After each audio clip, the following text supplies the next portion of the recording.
On today's Great Escape, we're exploring the top experiences in Glasgow, Scotland's largest city and famously the UK's friendliest.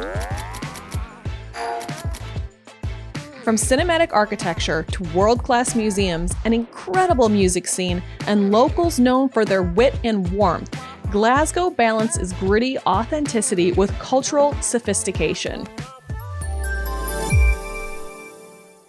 Glasgow grew from a small medieval settlement into a major trading and industrial hub along the River Clyde.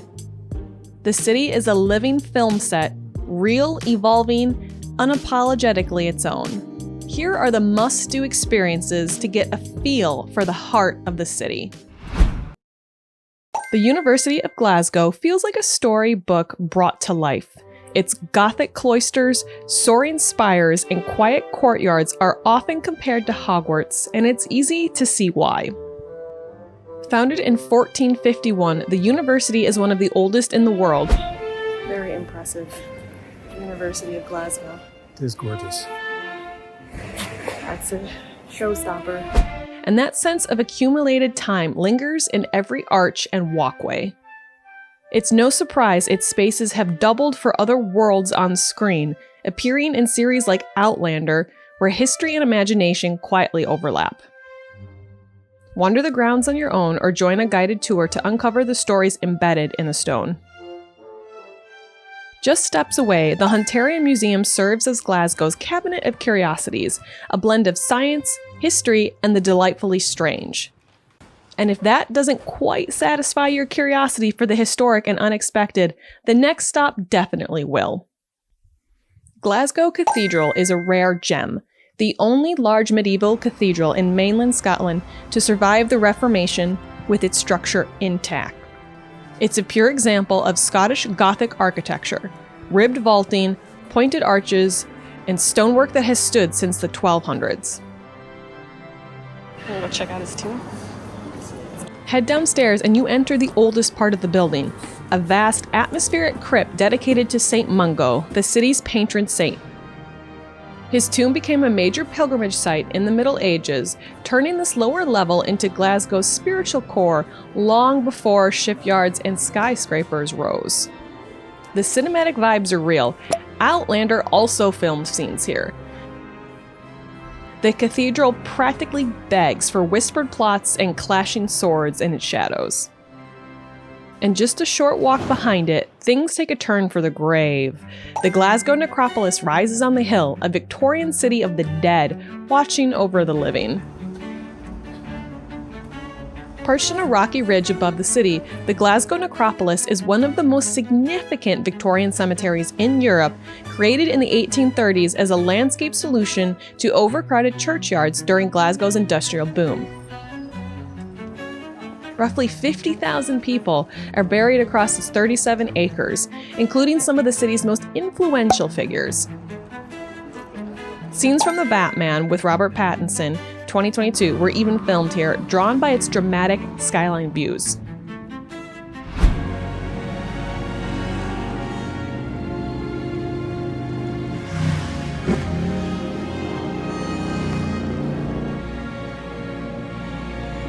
Winding paths lead past impressive mausoleums, obelisks, and Gothic monuments, with the summit crowned by the striking John Knox monument.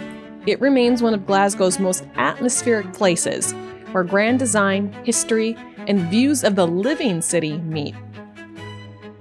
From grave matters to growing matters, the Glasgow Botanic Gardens has been growing since the early 1800s, moving to its current West End home after the collection outgrew its original site. Tracksuits and red wine, movies for two. We'll take off our phones and we'll turn off our shoes. We'll play Nintendo, though I always lose. Its crown jewel is Kibble Palace, one of the finest surviving Victorian-era glass conservatories still standing, filled with tropical plants, towering tree ferns, and orchids that make the whole place feel like stepping back in time. Today you can wander the manicured paths, step into the glass house for a dose of warm air, or relax along the River Kelvin.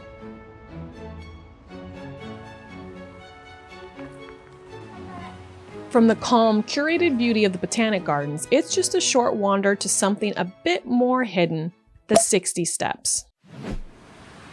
Welcome to the 60 Steps. The 60 Steps are a surviving piece of 19th century Glasgow. Climbing them feels surprisingly atmospheric. The worn stone and tucked away terraces make it easy to imagine everyday Glaswegians using them long before the city around them modernized. It's one of those quiet corners where the past lingers. From the old stone steps, it's an easy stroll back into the present and straight into one of Glasgow's favorite green escapes, Kelvingrove Park.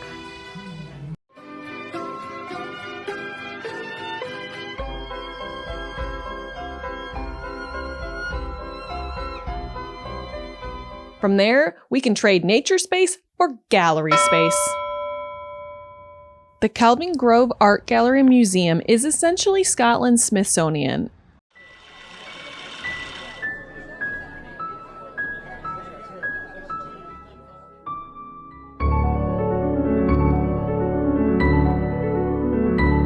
A free, massive museum covering everything from natural history to Scottish culture to European art. Inside, you'll find world-famous works like Salvador Dali's Christ of St. John of the Cross. The building itself is a red stone masterpiece, complete with ornate towers and soaring arches. From tucked away wonder to the thick of it all, Glasgow city centre. This is where the city's energy concentrates. Georgian architecture meets modern shopping, historic landmarks brush up against street performers, and everything from high-end stores to hole-in-the-wall cafes line the streets. A lot of people. There's a lot of people. It's a lot of people. What are they all doing? Same thing we're doing. Buchanan Street is the main pedestrian artery, always buzzing with locals and visitors alike. Speaking of landmarks, you can't miss the Duke of Wellington statue. Officially, it's a dignified equestrian monument outside of the Gallery of Modern Art. Unofficially, it's Glasgow's most beloved joke. Locals have been putting traffic cones on the Duke's head since the 1980s, and the city has long since given up trying to stop them. The tradition caught the attention of Banksy, who called it his favorite work of art in the UK, and even brought his exhibition to Glasgow because of it. It's become an accidental symbol of Glaswegian humor and irreverence, a reminder that the city doesn't take itself too seriously. Inside, the Gallery of Modern Art offers a more polished kind of rebellion.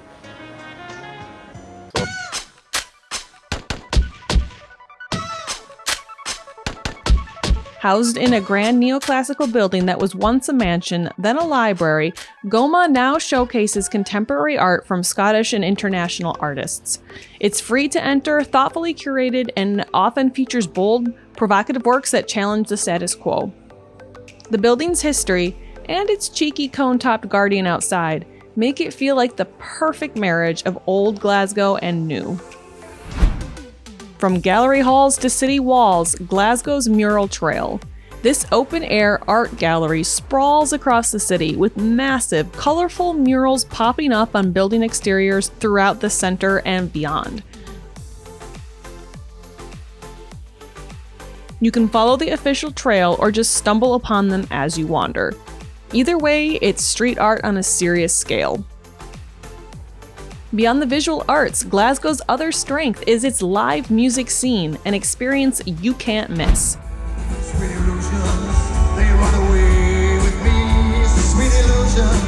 You can catch something worth hearing any night of the week.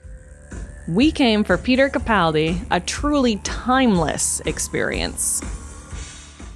We planned this entire trip around this one night. The venue stereo was fantastic, complete with an imaginative vegan cafe bar above the basement stage where I tried vegan haggis. The staff were friendly, the vibes were perfect, and from our seats we watched Capaldi casually walk in from the street.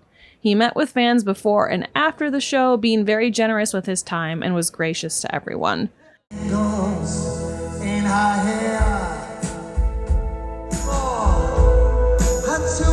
The performance itself was incredible. The singer could sing, the sound was excellent, which was also conducted by another Capaldi. Between songs, Capaldi told stories and cracked jokes. You can feel very powerless, but you're not, because there is something you can do. You can take out the bins. We left buzzing, the kind of high that makes you remember why you travel in the first place. Another reason why we travel is for the food, and when you're in Scotland, you have to experience a traditional Scottish breakfast at least once. But Glasgow isn't just about traditional fare. This city has quietly become one of Scotland's best food destinations, with everything from innovative restaurants and cozy cafes to bustling food markets and authentic international cuisine. We quickly fell into an afternoon routine. Find a pub, grab a pint, and then follow it up with ice cream. It sounds simple, but there's something so perfect about the combination, especially after hours of walking. It became our built-in rest period. Most of our snack stops were walkable, but when we needed to venture further, the Clockwork Orange had us covered. Glasgow's subway is affectionately called the Clockwork Orange, thanks to its bright orange trains and circular route. It's small, simple, and efficient, just 15 stops looping through the city center and West End. Plus, it's been running since 1896, making it one of the oldest underground systems in the world. The subway shows how Glasgow moves. What comes next shows how it lived. The Tenement House is a perfectly preserved time capsule of ordinary life. We made it to the Tenement House. I tried to find this for I don't know how long in 2015. This modest flat belonged to Angus Tord, who lived here from 1911 to 1965 and rarely threw anything away. Walking through feels like stepping into someone's actual home, complete with original furniture, kitchen tools, and even her handwritten shopping lists. It's a rare, intimate glimpse into how working-class Glaswegians really lived a century ago, making it one of the city's most unexpectedly moving museums. So that was the first museum we paid money for. But it was pretty good. From a life frozen in time to art that literally comes alive, the Sharmanka Kinetic Theater. This hidden gem is part sculpture garden, part mechanical theater, a quirky, mesmerizing world of carved figures, cogs, and wheels that come to life in choreographed performances set to music and light. Created by Russian sculptor Edward Berskudsky, each piece tells a story about life, death, and everything in between. It's weird, beautiful, and totally unlike anything else you'll find in Glasgow, an oddball masterpiece tucked away in the Trongate. If you've got an extra day and want to venture beyond the city, a Highland Day Tour to Loch Ness delivers the Scotland of postcards and legend. Here we are, everybody. Loch Ness. The route typically winds through dramatic glens, past ancient castles, and along the shores of Loch Ness itself, where you can scan the waters for Nessie or just soak in the moody, mythical atmosphere. We have a separate video on that, so check it out if you want to see more. Now here's the truth. Glasgow has far more to offer than we could cover. You could spend a lifetime here and still find new reasons to come back. What we've shared is a curated blend, experiences designed to give you the feel of Glasgow as a living, breathing city. Glasgow delivered everything we wanted and plenty we didn't expect. Thanks for traveling with us. Stay wild, everyone, and we'll catch you on the next Great Escape.